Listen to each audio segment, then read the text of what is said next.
My name is Elizabeth Monroe. I just turned 21 last Saturday, and I spent that night watching my birthday cake pushed to the end of the table, the candles nearly burned out, and no one bothering to blow them out. Our living room in Cedar Rapids was packed. Laughing, chatting, toasting. But it was all for my younger brother, Brandon. Not because it was his birthday.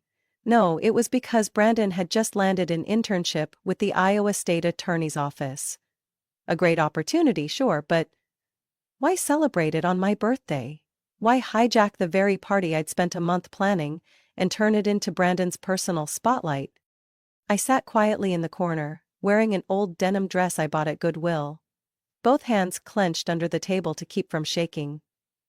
My mother, Cheryl, held a champagne glass, crying tears of pride.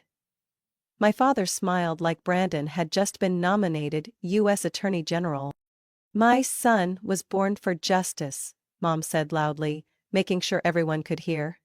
"Our family finally has someone who's going places." Not a single word about me. Not one hug or glance saying, "Happy birthday, Lizzie." The banner I hung up the night before, "Happy birthday, Elizabeth," had been replaced with a printed sign that read, "Congratulations, Brandon, our future hero." When Brandon stepped up to the center of the room, smiling and nodding, like a young politician, I felt a coldness settle in my chest.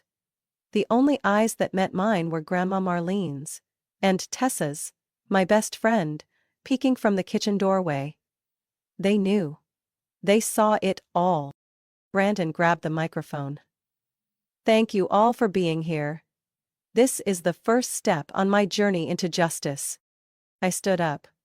"What convenient timing for a celebration," I said. Not loud, but sharp enough to slice the room into silence. My mom turned around, smile frozen. "Elizabeth, don't ruin this." "Ruin what, Mom?" I stepped forward, heart pounding. "It's my birthday today, or did you forget? Or maybe you decided it wasn't as important as Brandon's internship." My father walked over, his voice low. "Don't be childish. Brandon's success is a big deal for the whole family. You should support your brother." "Support?" I almost laughed. "I've been his support for 21 years. Every award I earned, every effort I made, always overshadowed by one essay Brandon wrote or some glossy magazine photo." Brandon stepped closer, voice soft. "Lizzie, come on. Don't call me that." I stepped back, voice like ice. "You weren't the one being ignored every time you tried to get Mom and Dad to look at you. You weren't the one working 2 jobs just to buy a dress and still getting told you looked sloppy. You're blowing this way out of proportion," Mom snapped, her eyes red with frustration. I nodded, lips trembling but voice steady. "So, I'm not your daughter anymore, is that it? Just because I dared to say this was supposed to be my day?" "You can leave if you feel like no one wants you here," Dad said bluntly. The room fell dead silent. I looked around. Relatives frozen, some avoiding my gaze, others staring at me like I was the one ruining everything. Only Grandma came forward, laid a hand on my shoulder, and whispered, "You're not wrong." I turned away, grabbed my small purse from the shoe rack, and walked out without looking back. The night air felt colder than usual, but at least it was real. At least it wasn't pretending. My phone buzzed, a text from Tessa. "Room's ready, don't come back unless you want to." I replied, "Thank you, I'm on my way." And Tessa, "Yeah? I'm about to show them just how badly they misjudged me." I'd been staying at Tessa's for 2 days when the strange emptiness finally settled in. No more Mom calling Brandon to breakfast like he was a general. No more Dad's blank stare every time I voiced an opinion. Tessa's room was tiny, just enough for a single bed and an old bookshelf. But for the first time in years, the air around me felt clean. Tessa worked as a barista at Fairgrounds Cafe on Main Street. She talked to people like they were lifelong friends, even if they were first-time customers. As for me, I needed a job. I needed money. I needed something that was mine. Oh, I already talked to the manager, Tessa said, as she poured coffee into a chipped ceramic mug. Sarah, the owner, super chill. You start Monday. Morning shift, 8 o'clock. I nodded, a bit of the weight lifting off my chest. But that same Sunday morning, my phone rang. Grandma Marlene. Are you safe, Elizabeth? Her voice was low and urgent. I need to see you. Can't say this over the phone. Lincoln Park Duck Pond Bench. 4 o'clock. I arrived on time. The spring breeze was crisp, the lake surface rippling beneath a dull gray sky. She was already seated, a thick yellow folder in her lap, a wool scarf wrapped around her neck. She handed me a hot cocoa and flipped the folder open. I've kept this for over 4 years. But I had to wait until you turned 21. I looked down at dense papers, filled with figures and fine print. Bank statements, wire transfers. A letter that read, Trust Fund established by Richard Monroe. Grandfather of Elizabeth. Initial value, $180,000. 0 cents. Trustee, Derek Monroe. My chest tightened. They told me there was no trust. That Grandpa only set one up for Brandon. She met my eyes. Derek lied. They spent your trust on Brandon for over a decade. Private school tuition, law camps, enrichment programs. And that SUV he got for his 18th birthday. I flipped through more pages. Every withdrawal bore my father's signature. Some included notes like, reallocating to Brandon, family priority. You could have gone to college debt-free, she whispered. You could have studied psychology like you wanted.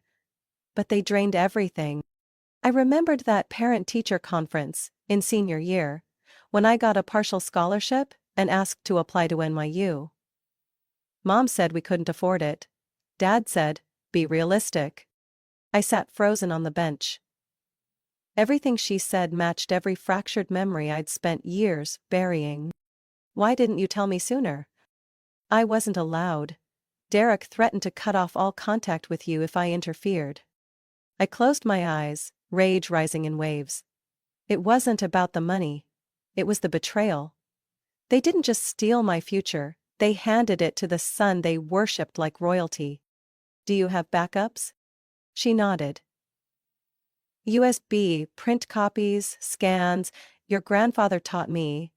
Never keep only one version of the truth. I clutched the file tight. Tessa has a scanner at work, I said. I'll upload everything to the cloud, encrypted. I won't let them erase this. She placed her hand on mine, slightly trembling. Be careful. Brandon may not know, but Derek and Cheryl. If they find out you're digging, they won't sit back. I looked at her, and for the first time in my life, I saw real fear on the face of the woman who'd always been my safest place. But for me, there was no turning back. On the drive back, I passed our old house. The second-floor window was still open. My old room. The lights inside were on. The party was over. But their world remained untouched. I stopped, staring at the wooden sign out front. The Monroe family. Where traditions are preserved. I laughed. No sound came out. Just a breath that scraped my throat. I didn't expect things to escalate so quickly. Just 2 days after meeting with Grandma Marlene, the Monroe household had already begun to unravel. That evening, I got a text from Haley, my cousin on my mother's side, currently interning in my father's accounting office. The message was short and urgent. Liz, you need to come now, they know. Uncle Derek is destroying documents. I managed to hide a few, but I can't hold on to them much longer. My heart pounded. I called Tessa immediately, asking her to secure the digital copies I had scanned. Then I drove straight to the old house. Back into the territory of the people who once called me their daughter. The house was unusually quiet. No TV sounds, no mom muttering while tidying up. I circled to the side entrance, where Haley said she'd leave it unlocked. The door creaked open with a light push.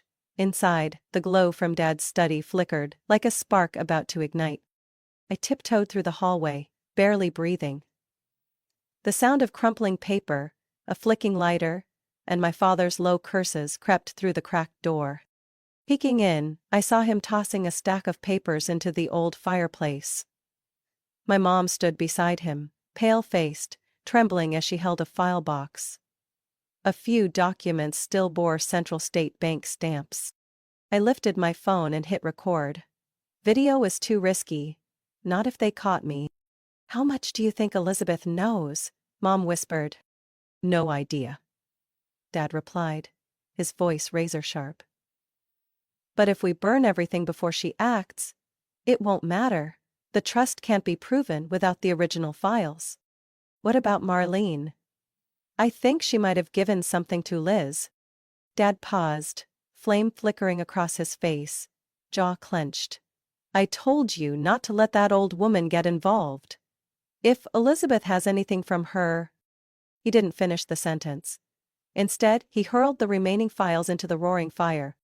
I backed away, heart pounding so loud I could barely hear. As I slipped through the back door, I nearly collided with Haley. "Did you get anything?" she asked, face pale. "I got audio. But I need the paperwork." Haley shakily pulled a large envelope from her coat. "These are the statements I printed this morning. Bank seals on them, full transaction history from 2013. I gripped the envelope tight. "You carried this on you?" "It's safer than keeping it at home. I didn't know what else to do but help you." I grabbed her hand, truly moved. "Thank you. But you need to leave.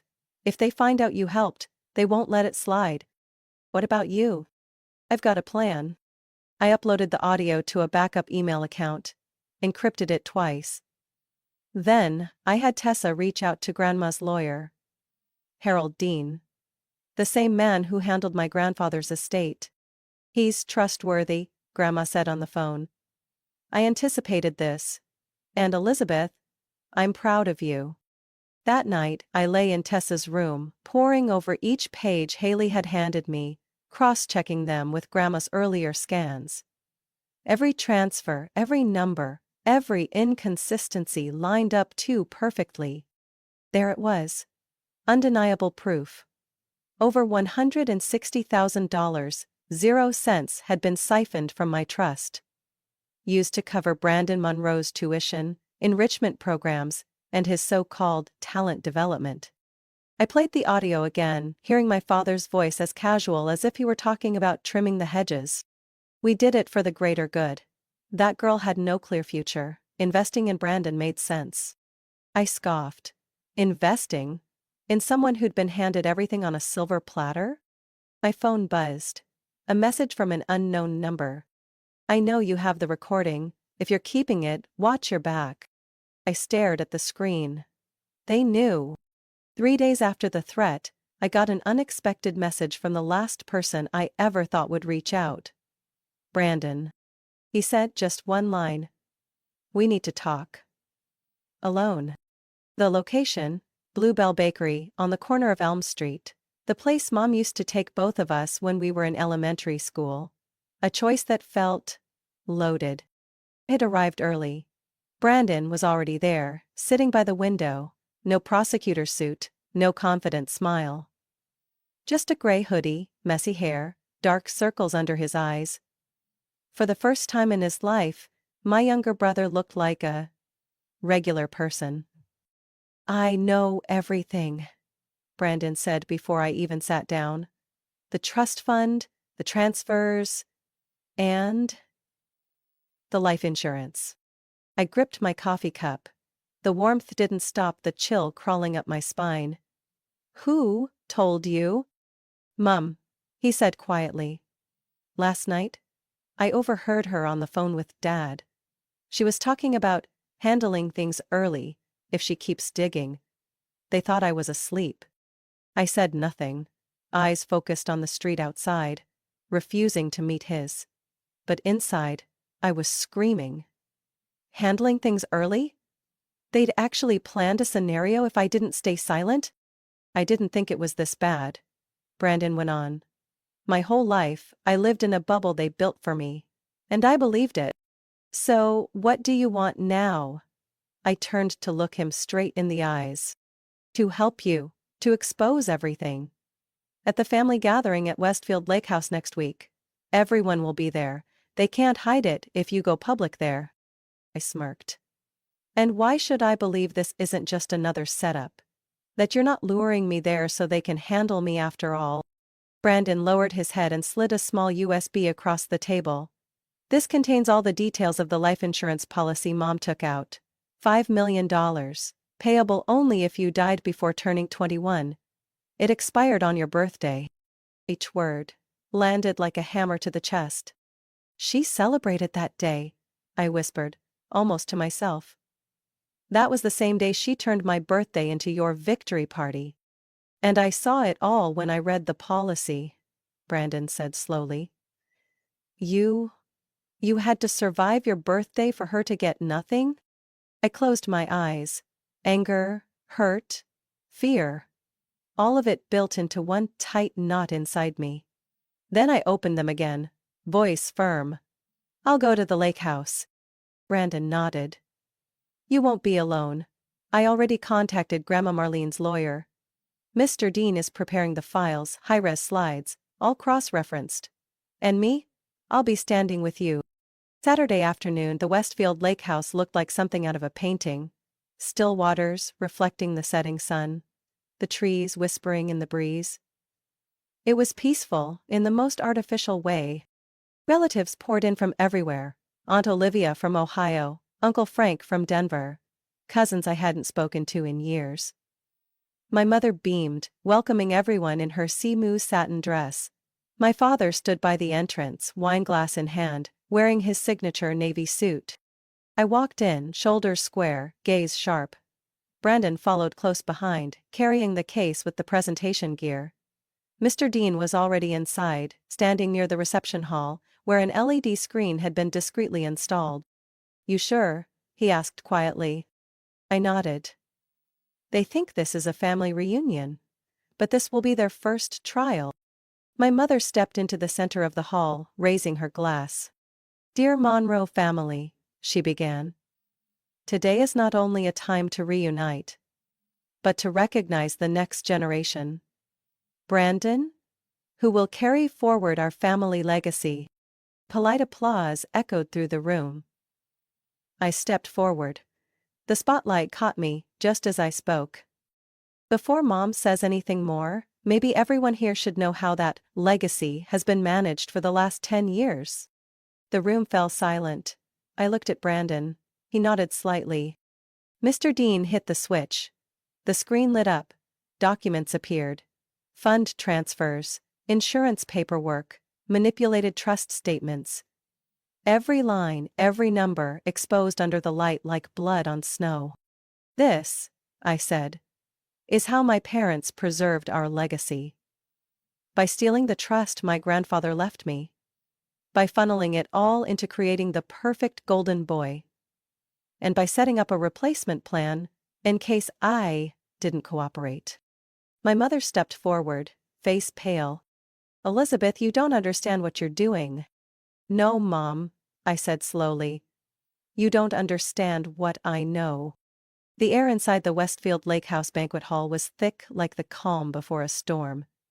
After my mother's opening speech, every eye turned toward the large screen up front, where documents no one expected began appearing, one by one. I stood in the center, microphone in hand, my voice steady. This is the statement from the trust fund my grandfather, Richard Monroe, established in 2002. One trust for each grandchild, equal value. Brandon and me. But as you can see, I pointed to the transfers. From 2013 to 2021, over $160,000 from my trust was redirected to accounts, directly funding Brandon's tuition, law camps, and personal expenses. A low murmur rippled through the crowd. Aunt Olivia turned to her husband. Law camp? Paid for with Elizabeth's money? I continued. not just tuition. Here's the receipt for the Cadillac Escalade Brandon received on his 18th birthday. Paid for with the trust card. Signed by my father, Derek Monroe, the legal trustee. Brandon stepped forward beside me, eyes locked on the crowd. And I, he said, was someone who truly believed everything I got was earned. I was wrong. My mother abruptly stepped in. We can talk about this in private, Elizabeth. This is a family matter. No need to embarrass anyone in front of outsiders. I looked at her, cold. Outsiders. These people are our family. You're the one who turned me into a stranger. Mr. Dean, Grandma Marlene's attorney, spoke next, voice sharp. We're not done. Laura and Derek still have a lot to explain. He pressed a button, and the screen switched to a new file. The original death certificate for Richard Monroe. Stating, cause of death, chronic heart failure. Then came the suppressed autopsy report, secretly preserved by Marlene. Traces of ethylene glycol. Antifreeze. Found in his blood. The hall went still. I couldn't breathe. Brandon stepped back, speechless. And I stared at my parents like they were strangers, wearing my parents' skin. My grandfather wrote a new will, I said. He planned to restructure the company's leadership, but before he could finalize it, he, conveniently, fell down the stairs. Grandma Marlene stepped forward, holding an old leather briefcase. The room hushed. Richard never fell, she said. He was a Marine. His balance was better than anyone's here. She opened the case and revealed a handwritten will, time-stamped and notarized. In it, Elizabeth Monroe, me, was named co-executor of the company, alongside Brandon, conditional on both of us turning 21. But your parents didn't want to wait, she said. And when Elizabeth began asking questions, they purchased a $5 million life insurance policy. Only valid if she died before her 21st birthday. I turned toward my mother. She couldn't speak. My father, pale but still trying to keep control, said, everything we did was for Brandon, for the future of the company. The company? I narrowed my eyes. Built on what? A child's life? Money that rightfully belonged to your daughter? Mr. Dean held up one final document. A list of internal loans drawn from other family trust funds. College funds for Olivia's kids, gone. Medical aid for Uncle Frank's son, denied. Anger burst through the room. My relatives, the same ones who'd once looked right through me, now turned on my parents, faces filled with betrayal and outrage. I stepped closer, staring directly at the two people who brought me into this world. Was I just a bet? An investment that didn't pay off when your insurance policy expired? Were you disappointed I made it past my birthday and didn't die? Laura trembled, barely able to speak. You're being manipulated. Someone's feeding you lies. I pulled out my phone and played the recording. Her voice, on the night before my birthday, speaking to my father. If she keeps digging, we'll have to take care of it early. Silence. Heavy as a stone, crashing into a still lake. Mr. Dean's voice dropped. I've already forwarded everything to the state attorney's office. Elizabeth, would you like to say anything to close this? I looked around. At my relatives, Brandon, and Grandma Marlene. Then back to my parents, hollow and motionless, like carved wood. Yes, I said, voice low but unwavering. I'm not here for revenge, I'm here for justice. And today I found it, in my mother's own voice. Police sirens pierced the air, as a black SUV from the Iowa State Police turned into the gates of the Westfield Lake House. Red and blue lights rippled across the calm surface of the lake, reflecting off the windows of the house that, just minutes earlier, had served as the stage for a carefully crafted, family legacy announcement. My father froze as two officers entered, hands resting near their belts. My mother took a step back, as if trying to retreat from her own guilt, though her eyes remained cold, almost chilling. "Mr. Derek Monroe, Mrs. Laura Monroe," one officer read aloud. "You are under arrest for abuse of financial guardianship, document forgery, insurance fraud, and conspiracy to commit premeditated homicide. You are advised to remain silent and comply." Gasps swept through the room. Aunt Linda muttered, "Oh my God!" while Uncle Frank collapsed into a chair, burying his face in his hands like someone waking from a 10-year nightmare. I stood still. Not triumphant, not angry, just a strange emptiness. Like the final scene of a nightmare playing out while I was still trying to remember I'd woken up. My mother turned to me, voice rasping but strained to sound firm. "You'll never understand the pressure we were under." I looked her straight in the eye. "No one forced you to gamble your daughter's life to solve your problems." The officers cuffed them on the spot. Cold steel around the wrists of the very people who had spent my entire life controlling me, with fear disguised as love. As they were led away, I turned my back. Not because I couldn't face them, but because I no longer needed to. Once the police SUV disappeared beyond the tree line, a strange silence settled over the house. Not one of shock, but of something ending. Or beginning. Grandma Marlene was the first to rise. "Thank you, both of you," she said. "Not just for Elizabeth, but for everyone in this room. Those who were lied to, silenced, and made to feel alone." I lifted my head.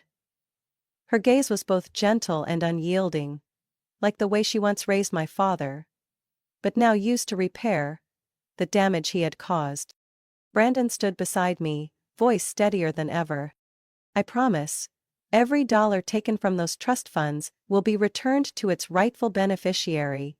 College funds, medical assistance, investment accounts, all of it will be audited and disclosed publicly." Aunt Olivia, whose 2 children were denied internal scholarships, broke into tears. Uncle Frank, father of Thomas, the boy who lost his medical support, gripped my hand. "Thank you, Elizabeth. You didn't just save yourself." I took a deep breath. I can't change the past. But I can promise this. From now on, Monroe & Co. will no longer be a house of deceit and favoritism. It will be a company built on trust and accountability. Applause followed. Hesitant at first. Then stronger. Not celebration, but recognition. A way of saying, "We saw, we understand, and we're with you." 1 week later, Brandon and I held our first press conference at the Monroe & Co. headquarters in downtown Cedar Rapids. Behind us was a new banner, "Rebuilding Legacy with Truth." Brandon began. "We're not here to deny the blood that connects us to the founders of this company, but we are also not here to protect their crimes." I continued.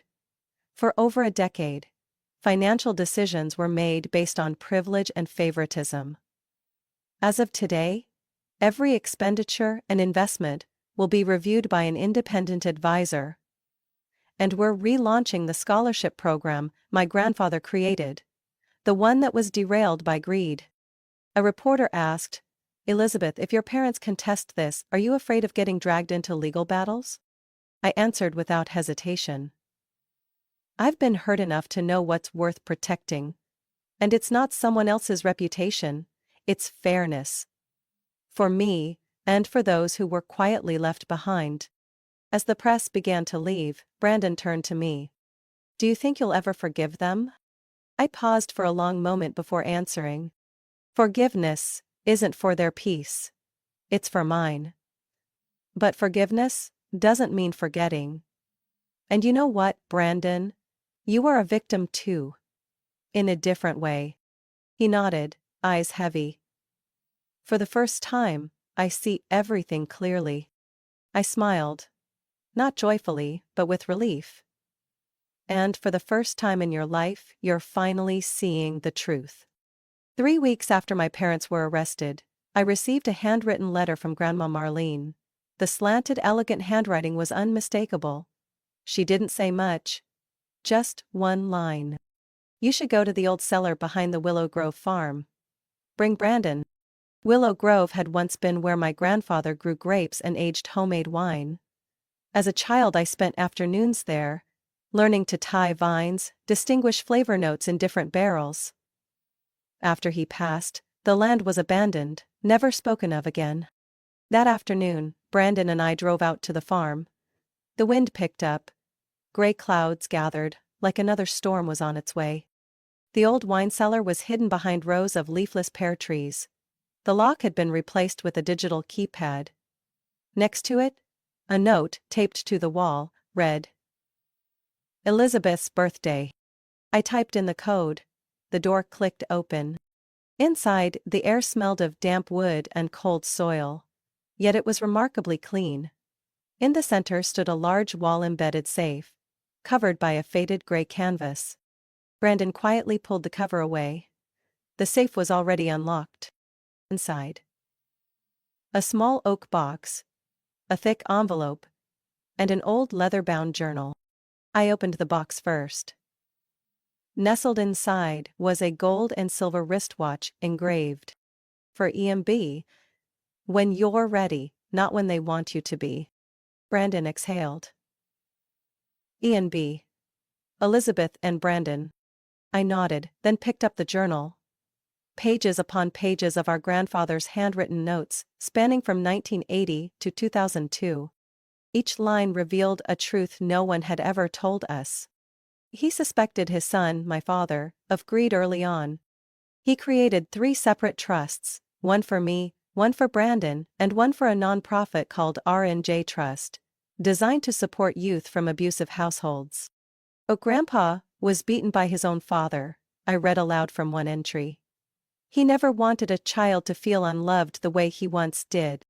Brandon opened the envelope. Inside was the full blueprint for R&J Trust. Bank accounts, community partnerships, and, most importantly, a notarized letter granting control of the trust to Elizabeth and Brandon, upon both reaching age 21 and becoming legally independent from their parents. I sank into a dusty wooden chair, speechless. His real legacy wasn't money. It wasn't the assets my parents tore apart. It was a mission. Brandon sat beside me. "Do you think we're capable of this?" I looked at him. My brother, who once symbolized everything I resented. Now, I saw a man trying to fix what he didn't break, but could no longer ignore. "He didn't choose us because we were ready," I said slowly. "He chose us because he believed, when the truth came out, we wouldn't run from it." We left the farm just as the sun dipped below the trees. Inside me, a strange calm. Not an ending, but a turning point. The next day, I returned to the company with all the R&J Trust documents. At the board meeting, I announced the relaunch of the organization, now a formal nonprofit branch of Monroe & Co., fully independent in funding, dedicated to helping abused youth. The room fell quiet. Then, slowly, applause broke out. Brandon stood and addressed the staff. "We used to be a family built on control and secrecy. Today, we rebuild. On trust, transparency, and responsibility." I smiled, a real smile. 1 month later, at R&J Trust's relaunch event, Grandma Marlene stepped onto the small stage as golden sunlight washed over the lawn like aged wine. She took the microphone, voice trembling but clear. "My son took the wrong path. But my grandchildren refuse to follow. That is the true legacy of this family. Not wealth, but the courage to break the cycle." When she turned around, I walked up and took her hand. The wrinkles, the calluses, fingers that had protected the truth for a lifetime, were now passing it on to me. Not for revenge, but for a new beginning. And this time, it would be built on truth. Elizabeth's story proves that sometimes justice doesn't come from a courtroom, it comes from the courage to face the truth. In real life, some families trade love for power and money, but there are people like Elizabeth who are strong enough to break that cycle. She didn't just reclaim what was stolen, she redefined legacy through honesty and compassion. The message is clear. Truth may be hidden, but it can never stay buried forever. What do you think about Elizabeth's journey and the choices she made? Share your thoughts below and don't forget to follow the channel for more powerful and emotional stories about family and life.